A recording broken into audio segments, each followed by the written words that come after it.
నిన్న త్రివిక్రమ్ గారిది జూనియర్ ఎన్టీఆర్ గారి కొత్త సినిమా అనౌన్స్మెంట్ వచ్చింది. నాగవంశీ గారు తన ట్విట్టర్ లో పోస్ట్ చేశారు. ట్విట్టర్ లో పోస్ట్ చేస్తూ పైన ఒక కామెంట్ చేశారు. ఆ కామెంట్ ఏంటంటే బోర్న్ ఇన్ నార్త్ అని. తమిళ ఆరాధ్య దేవుడు అయినా సరే మురుగన్ స్వామికి సంబంధించిన స్టోరీ ఇది. అయితే తమిళనాడు ప్రజలు మాత్రం నాగవంశీ మన చాలా కోపంగా ఉన్నారు. ఎందుకంటే ఇదిగో దీని గురించి.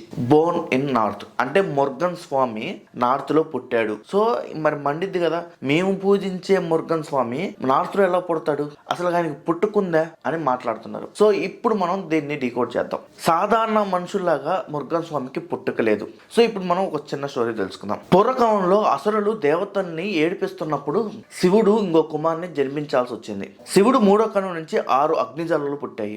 అగ్నిదేవుడు వాటిని మోయలేక గంగాదేవికి అప్పగించాడు. హిమాలయాల నుంచి ప్రవహించే ఆ గంగా నది ఆ దివ్య జలాలను సర్వన్ పోయగా అనే సరస్సుకు తీసుకెళ్లింది. ఇప్పుడు ఆ 6 జ్వాలలు ఒక్కొక్క జ్వావ ఒక్కొక్క శిశుడు అనుకోండి. ఇప్పుడు ఆ 6 శిశువుల్ని కుత్రిక దేవతలు పెంచారు. తర్వాత పార్వతీదేవి ఆ 6 శిశువుల్ని ఒక్క శిశువుగా మార్చింది. అందుకనే మురుగన్ని షణ్ముఖుడు, స్కందుడు, కార్తికేయుడు, మురుగన్ అని పిలుస్తారు. అసలు నాగవంశీ గారి ట్వీట్ లో ఏది కాంట్రవర్సీ ఏంది? బోర్న్ ఇన్ నార్త్ అంటే నార్త్ లో మురుగన్ పుట్టాడు అని చెప్పేసి. సో ఇప్పుడు మన హిమాలయాలు ఎక్కడున్నాయి? గంగా నది ఎక్కడుంది? నార్త్ లోనే కదా. అందుకని చెప్పేసి నాగవంశీ గారు ఆ ట్యాగ్ లైన్ పెట్టాడు.